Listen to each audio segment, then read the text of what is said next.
과학쿠키님도 사실은 10년 전에 과학쿠키님의 세포는 이미 다 없어져 있고 그나마 유지되고 있는 건 DNA인데 그러니까 과학쿠키님 계속 과학쿠키님인 거 아니에요? 그쵸. 근데 사실은 DNA도 달라졌다는 거죠. 여러분이 보시고 있는 이 영상은 한국 차세대 과학기술 한림원 Y카스트의 연구자들과 함께하고 있는 영상입니다. Y카스트에 대해서는 영상이 끝나고 나면 더 자세하게 알아보실 수 있도록 제가 준비를 했으니까요. 영상 끝나고 확인해 주시면 좋을 것 같아요. 그럼 영상 바로 시작하도록 하겠습니다. 남들과는 다른 자기만의 고유한 특성을 우리는 개성이라고 하죠. 저한테도 그런 게 있습니다. 전 절대음감입니다.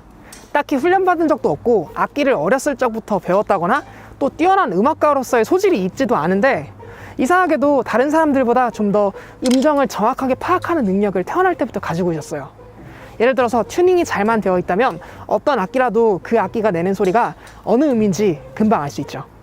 많은 사람들은 아스파라거스에서 알싸하면서도 씁쓸한 맛이 난다고들 하는데 또 쿰쿰한 향, 비슷한 향이 난다고들 하는데 사실 전 아스파라거스의 향을 못 느낍니다. 무슨 맛인지도 모르겠어서 별로 좋아하지도 않죠. 캠핑이나 야외 활동을 하다 보면 유난히 모기한테 잘 물리는 사람들 있죠. 딱 제가 그런 사람이에요. 제가 있으면 모기향이 없어도 될 것 같다는 얘기를 주변 사람들에게 정말로 많이 들을 정도거든요. 흔히 땀이 많이 나는 체질이 모기가 좋아한다고 알려져 있는데 저는 땀이 많이 나는 그런 체질도 아닌데도 모기가 희한하게 저를 잘 끌어당기더라고요. 이와 같은 특성 말고도 외관적으로 나타나는 여러 가지 모습들이 개성으로 분류되곤 하죠. 예를 들면 눈의 색깔이든지 머리와 피부색 같은 것들이 그런 것들이죠. 저의 경우에 눈은 갈색, 피부톤은 잿빛으로 약간 밝은 톤, 그리고 머리는 딱히 염색을 하지 않아도 지금 보시는 것처럼 약간 갈색빛으로 보입니다. 어떻게 이렇게 저의 특징을 제가 스스로 잘 아냐고요? 사실 앞서 소개드린 이 모든 특성을 저도 이번에 알게 되었어요. 제 몸 안의 설계도인 DNA 정보를 분석함을 통해 말이죠. 어떻게 제 DNA를 읽었을까요? 이를 위해 과학쿠키는 한국 차세대 과학기술 한림원의 회원으로 계시고 연세대학교 의과대학 의생명시스템정보학교실에서 DNA 데이터 분석 도구를 연구하고 계신 김상우 교수님을 찾아뵈었습니다. 연구소에 도착하자마자 가장 먼저 한 일은 제 몸 안에 DNA를 추출하는 일이었죠. DNA를 뽑기 위해서는 먼저 핵이 있는 세포를 채취해야 하는데 대표적으로 가장 쉽고도 간단하게 사용할 수 있는 구강 상피세포를 채취하기로 했습니다. 상피세포를 긁어낸 면봉을 미니 시험관에 넣고 면봉에 묻은 세포를 적셔주기 위한 다양한 용액들을 넣어주었습니다. 다음으로 마치 안마기처럼 흔들거리는 볼텍스 믹서 위에 시험관을 놓아 잘 섞어주고 가열기에 넣어 섭씨 60도 환경에서 약 10분간 데워줍니다. 이게 소네요 근데? 네? 소네요 소? 양 아닙니까? 양인가요? 다 끝났다고 양이 알려주면 면봉을 꺼내 깔때기가 있는 시험관으로 면봉을 옮겨줍니다. 이걸 원심 분리기로 강하게 회전시켜 줄 텐데 이때 발생하는 원심력의 크기는 무려 보시는 것처럼 지구 중력의 16,000배 정도가 됩니다. 16,000주에서 2분. 아 이거 지금 올라가는 게 보이네요? 그럼요. 이게 그거잖아요. 혹시 보셨어요? 드래곤볼? 드래곤볼 많이 봤죠. 제가 어렸을 때. 우주선에서 이제 수련할 때 그 누구냐? 50G, 100G 50G, 100G 맞아요. 수련하잖아요. 그 중력 올려. 이렇게 되면 아까 넣은 용액이 면봉에 긁혀 떨어진 상피세포와 함께 깔때기 아래로 내려와 모이겠죠. 자, 이제 면봉에 묻은 상피세포를 실컷 털어주었다면 시험관을 분리기로부터 빼서 이 용액 속에 녹아있는 상피세포의 세포막과 단백질들을 녹여주는 용액과 에탄올을 넣어주면 뿌옇게 DNA의 실타래들의 실루엣 정도는 볼 수 있습니다. 중간에 보이시나요? 보이시나요? 아, 뭐가 있네요? 네, 이게 근데 이게 DNA뿐만 아니라 다른 게 많이 섞여 있어가지고 뭐 그렇게 보일 수도 있고 이 실타래 같은 게 보이시죠? 여기까지는 성공적입니다. 이제 이걸 다시 볼텍스로 휘저어주고 다시 60도 가열기에 넣어줍니다. 가열이 끝났으면 다시 볼텍스로 휘저어주고 이걸 이번에는 실리카겔 여과기가 설치된 깔때기로 옮길 건데 왜냐하면 앞선 두 용액으로 추출된 DNA는 이 실리카겔에 강하게 흡착된다는 특징을 가지게 되었거든요. 이 성질을 이용하여 지금은 지저분한 용액 속의 DNA를 순도가 높도록 추출해낼 수 있는 것입니다. 다시 16,000주의 세상으로 넣어주고 돌려 돌림판이 끝났다면 그걸 다시 빼서 밑으로 빠진 잔여물들은 쿨하게 버려줍니다. DNA를 제외한 나머지를 깨끗이 씻어줘야 하기 때문에 이걸 몇 번 더 반복할 겁니다. 넣고 닫고 돌리고 빼고 버립니다. 그러면 여과기 쪽에 DNA가 더 많이 필터링 되었겠죠? 이 과정을 몇 번 더 반복하면 점점 실리카에 순수한 DNA만 남게 될 텐데 분석을 위해서는 이 DNA를 추출해야 합니다. 이걸 떼어낼 수 있는 능력을 가진 용액을 필터에 넣어주어 DNA를 실리카로부터 분리해 줄 겁니다. 이후의 방법은 똑같습니다. 용액을 넣어주고 원심 분리기에 넣은 뒤 닫고 돌리고 뺍니다. 그러면 이렇게 작은 양의 DNA 에센스가 추출되는데 이것을 분석하기 전에 꼭 해야 하는 일이 있습니다. DNA 들어있는 양과 네, 퓨리티라는 순도가 있거든요. 순도. 순도를 계산을 해줘야 돼요. 그래서 이게 우리 선에서는 DNA가 맞고 그쪽에 보낼 때 이게 DNA입니다 라고 추출된 DNA가 제대로 추출되었는지, 그 양은 얼마인지, 순도는 얼마인지를 분석할 수 있는 툴인 나노드랍이라는 방법을 이용해 제 DNA의 순도를 분석해 보았습니다. 결과는 어땠을까요? 잘 나올지 한번 봅시다. 네, 알겠습니다. 와, 잘 나왔어요. 잘 나온 거예요? 잘 나왔어요. 잘 나왔는데 네, 이렇게 해서 여러 가지 실험 과정을 거쳐서 최종적으로는 일루전에 제 DNA를 녹인 이 용액을 용기에다가 넣어서 업체 쪽에 보내면 그 업체에서 여기에 있는 DNA를 쭉 분석, 그러니까 시퀀싱해서 나중에 저에게 정보를 전달해 준다고 합니다. 2주 뒤쯤에 제가 만나볼 수 있을 것 같은데 어떤 정보가 들어있을지 기대가 되네요. 재밌을 수 있어요. DNA 뽑으셨잖아요. 네. 걔를 차세대 시퀀싱이라는 기법으로 시퀀싱을 다 했어요. 네. 그 다음에 그 데이터를 저희가 처리를 해서 과학쿠키님의 돌연변이들을 네. 저희가 찾아왔고요. 자, 일단은 이게 어떤 거냐면은 싱글 뉴클레오타이드 베리에이션이라 그래서 단일 염기 변이. 단일 염기. 싱글 뉴클레오타이드 베리에이션. 염색체 8번에 1억 3031만 7591번째. 와. 네, 번째에 원래 사람들은 보통 이제 C거든요. 아, 보통 네, C. 네, C인데 지금 쿠키님은 A, C, G는 하나도 없고 다 T죠.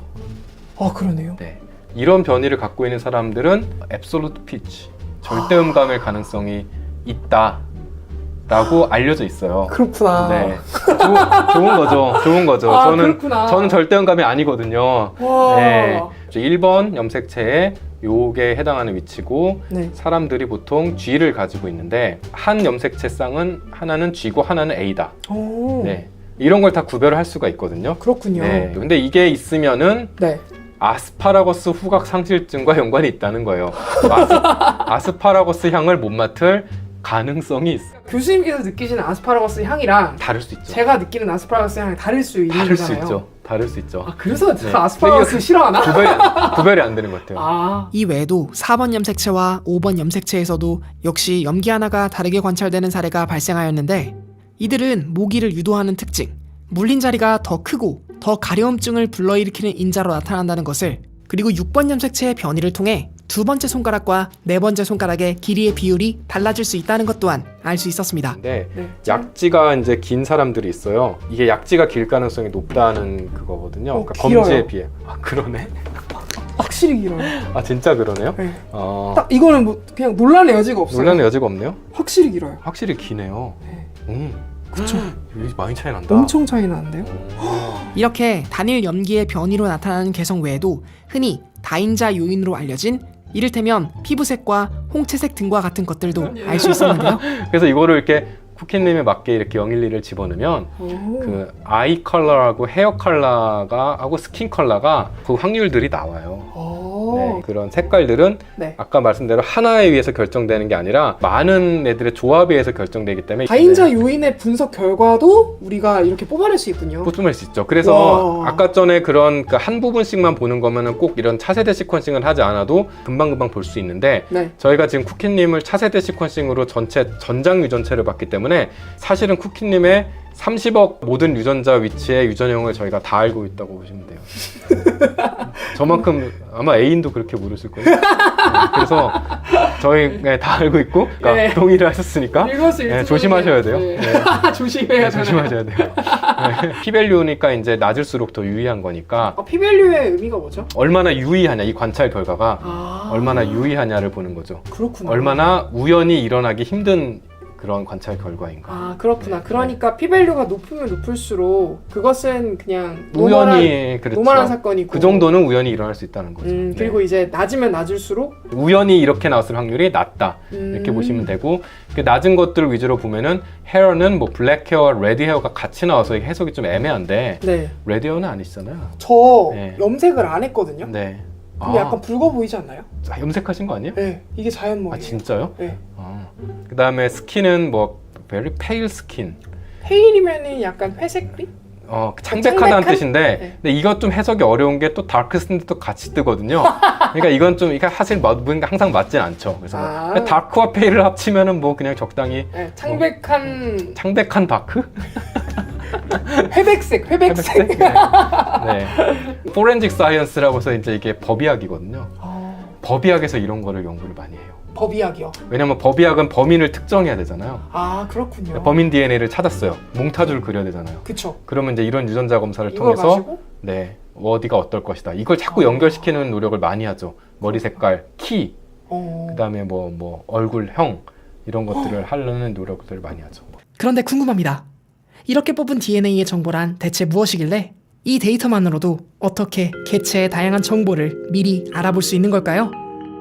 기본적으로 인간이 이루는 세포 안에는 핵이라는 세포 소기관을 가지고 있습니다. 이 소기관 안에 이중막으로 덮여있는 이 막을 제거하면 이런 식으로 실타래처럼 우리 몸의 정보를 가지고 있는 디옥시리보 뉴클릭 애시드, 그러니까 DNA 이런 염기 서열들이 존재하게 되는데, 이렇게 풀어헤쳐진 정보를 지금처럼 이렇게 펼치게 되면 지금 보시는 것처럼 염기 서열이 세 쌍의 정보가 하나의 정보랑 대응하도록 이렇게 구성이 되어 있어요. 이렇게 사슬로 있는 정보들이 세포 분열할 때 똘똘 뭉치게 되면서 뭉친 DNA 정보가 우리가 잘 알고 있는 이러한 모습으로 나타나게 되는데, 우린 이것을 염색체라고 부르고 있죠. 그래서 이 염색체 형태로 복사되면서 양쪽 세포로 분열해서 정보가 나뉘어지게 되는 그러한 모습으로 세포는 분열을 합니다. 이러한 염색체를 인간은 23쌍을 가지고 있으며 각각 어머니와 아버지로부터 한 쌍씩 물려받아 최초의 체세포 분열을 시작하게 되는데요. 그렇기 때문에 우리가 가지고 있는 체세포의 정보는 각각 어머니와 아버지로부터 받은 상동 염색체, 그러니까 각각의 정보가 우리 이 모든 세포 안에 DNA로서 기록되어 있는 것이죠. 최초의 하나의 세포가 어머니와 아버지로부터 받은 정보를 기억하고 있다면 이 세포가 분열하면서 계속해서 그 정보들을 분열된 세포에 전달해주게 될 거고, 그렇기 때문에 우리 몸 안에 있는 모든 세포는 이 가장 기본이 되는 수정란으로부터 시작하여 만들어진 정보들이 다 몸의 각각의 곳으로 전달되기 때문에 뭐 입안 상피세포를 들여다보더라도 혹은 뭐 발에 있는 뭐 갑질세포를 들여다보더라도 그 세포 안에 이런 핵만 존재하고 있다면 처음에 받은 부모님의 형질, 그러니까 처음에 우리가 가지고 있었던 정보를 다 들여다볼 수 있는 그런 하나의 매개체로서 작동을 할 수 있는 것이죠. 그런데 사실 인간 핵 속의 염기성 정보는 모두 합쳐서 약 32억 개라는 엄청난 양의 정보로 이루어져 있습니다. 이렇게만 이야기하면 실감이 잘 안 나는데, 이것을 만약에 책으로 만든다고 한다면 빼곡히 글자를 새겨 넣는다고 가정했을 때 한 1000페이지가량 되는 두꺼운 책 약 200권 정도가 필요하다고 합니다. 이 정보를 기록하려면 이 양은 너무나 방대해서 이것을 올바른 위치로 하나하나 배열하면서 분석하는 것은 과거로부터 정말 도전적인 일이었을 것이라고 합니다. 그럼에도 연구자들은 인간 유전자의 종류와 기능을 밝히고 이를 통해 개인, 인종, 환자와 정상인간의 유전적 차이를 비교하여 질병의 원인을 규명하자는 취지 아래 인간 몸 안의 모든 DNA 정보가 어떻게 배열하고 있는지를 밝히는 프로젝트인 인간 게놈 프로젝트를 진행했죠. 약 13년이라는 방대한 시간과 인력, 그리고 자본을 투입하여 2003년 완료하게 되었어요. 생명공학 분야의 거대한 프로젝트였던 이 성과는 DNA를 통해 개인의 질병을 진단하고 난치병을 예방하며 개인의 특성을 고려한 맞춤형 치료와 같은 의학적 방법의 개선에 도움을 줄 것이라는 기대를 선사해 주었습니다. 그때는 이제 DNA를 관찰하는 기술이 네. 이제 뭐 생얼 시퀀싱이라고 해서 네. 그거를 하기 위해서는 내가 관찰할 DNA 딱 그 위치를 미리 뽑아서 준비를 해서 한 번에 개 하나만 딱 볼 수 있었거든요. 그 방법인데. 프레드릭 생어의 이름을 딴 거예요? 그렇죠. 오. 네, 그 사람이 개발을 한 거예요. 그거는 DNA 서열은 똑같이 알아낼 수 있는데 네. 한 번에 딱 내가 준비한 그 서열의 몇백 베이스 페어 정도의 위치만 딱 그거 하나를 위해서 개 DNA만 뽑아내고 그 다음에 걔를 증폭시켜서 딱 그것만 알아냈어요. 한 번 실험에.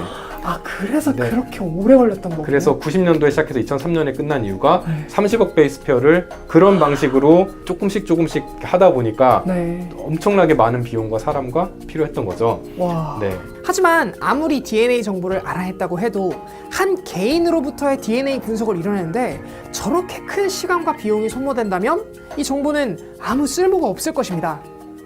그러나 오늘날 우리는 차세대 DNA 시퀀싱이라는 기술을 통해 DNA 정보를 아주 빠르게 읽어낼 수 있기 때문에 게놈 프로젝트 때와는 비교가 불가능할 정도의 속도와 비용 절감을 이뤄낼 수 있었어요. 앞서 제 DNA 정보를 분석하는 데에도 거의 일주일 남짓하는 시간밖에 걸리지 않았죠. 차세 시퀀싱은 기존의 방법과는 다르게 네. 한 번에 딱 그 위치 준비한 한 위치만 보는 게 아니고요. 제가 이제 보통 이걸 문서 파쇄기에 설명을 하는데 분석 파쇄기요? 네, 여기도 있잖아요. 갈갈갈. 그러니까 갈갈갈 하면 이제 조각이 막 나오잖아요. 네네. 어차피 한 번에 읽을 수 있는 길이는 한정이 돼 있으니까 네. DNA가 전체를 하나의 문서라고 생각하고 네. 그거를 이제 파쇄를 하는 거죠. 랜덤하게. 막 랜덤한 조각들이 생길 거 아니에요. DNA. 그쵸. 문서. 네네. 그거 하나하나를 그냥 읽는 거예요. 그러니까 얘를 준비를 따로따로 할 필요가 없죠. 그 조각 하나를. 이제는 그냥 재세기로 책 한 권을 다 갈아놓고 그 다음에 그냥 조각들을 네. 일단 다 읽는 거죠. 싹 읽어요. 싹 읽어요. 그렇게 하면 확실히 빠른 거군요. 엄청나게 빠르죠. 한 번에 다 할 수 있으니까 한 번에 책 한 권을 다 읽을 수 있는데 단점은 뭐냐면 어디가 어딘지 모르잖아요. 모르죠. 네, 그거를 이제 컴퓨터로 맞추는 거죠. 생어 시퀀싱으로 해서 네. 지նում 베이스를 만들어 놓은 게 의미가 있네요. 그거 덕분에 이게 가능했던 그러니까 거죠. 그리고 그런 네, 거죠. 네. 퍼즐에 맵이 있는 거네요. 퍼즐에 약간 밑그림 정도는 다 있는 상태에서 내가 이제 조각을 맞출 때 훨씬 편하게 맞출 수 있는 거죠. 네, 네. 그게 의미가 있는 의미가 작업이네요. 있죠. 13년 동안. 그래서 그분들이 뭐 이상한 뭐 옛날 방법으로 해서 오래 걸리고 이게 전혀 아니고요. 그렇지. 네, 그게 파이어니어가 있었기 때문에 이 뒤에 기술이 걔를 이용해서 좀 빨라질 수 있었던 거예요. 이제 문제는 어느 특정 개인으로부터 뽑아낸 약 32억 개 남짓하는 염기쌍을 언제 하나하나 들여다보냐는 것일 텐데 이런 단순하고도 방대한 데이터를 분류하고 분석하는 걸 아주 잘하는 존재가 있습니다. 바로 컴퓨터죠. 한림원의 김성규 교수님께서 연구하고 계신 분야가 바로 이 툴을 얼마나 정확도가 높게 그리고 세련되게 만들 수 있는가에 관한 아이디어인 것입니다. DNA 그 차세대 시퀀싱 기술 생기고 나서 제가 미국으로 박사후 과정 연수를 갔었는데 네. 저는 원래 백그라운드는 컴퓨터거든요. 그러면 여기서 일을 하실지 모르셨겠네요. 맨 처음에. 전혀. 저는 여기 연세의대건 뭐 세브란스건 대형병원도 여기는 신촌 여기를 와본 적이 한 번도 없어요. 제가 여기 부임하기 전까지. 근데 미국도 당연히 박사후 연수도 당연히 컴퓨터과로 갔고요. 네. 네. 근데 그때 그 지도 교수님이 이 차세대 시퀀싱 데이터로 뭔가 새로운 알고리즘을 만들려는 분이었어요. 그래서 자연스럽게 그렇게 시작을 하게 됐는데 네. 이거는 컴퓨터 하는 사람들한테 훨씬 유리했던 거예요. 이 데이터를 이렇게 뭐 프로그램도 짜고 막 해야 되니까 알고리즘 만들고 그래서 자연스럽게 그렇게 시작하다 보니까 네. 너무 재밌는 거예요. 이게 너무 재밌어서 계속 막 만들게 됐죠. 이렇게도 만들어보고 저것도 만들어보고 하자. 그러다가 뛰어들어서 여기 오고 나서도 계속 그걸 하게 되는 거죠. 네. 제가 둘 다 좋아했으니까 같이 할 수 있다는 게 되게 메리트였어요. 당시로서는 되게 드물었거든요. 그 둘을 같이 한다는 생각을 아무도 안 했어요. 근데 그렇게 하는 게 저는 제일 재밌는 일을 하는 거라고 생각을 했어요. 이게 차세대 시퀀싱을 분석하는 과정이 상당히 여러 과정들이 필요하거든요. 아까 보여준 대로 퍼즐을 맞추는 과정이 필요하고 네. 퍼즐을 맞춘 후에 그 퍼즐을 보면서 예를 들어서 유전자의 이 부분은 아까 보여드린 것처럼 뭐 G2A 뭐 변이가 있다, 네. 없다 이거를 판단하는 과정이 필요하잖아요. 네. 그러니까 변이를 탐지하는 과정이죠. 30억 베이스 페어 되는 염기서를 하나씩 이렇게 옆에 보면서 그림 보면서 있나 없나? 근데 그럴 수는 없잖아요.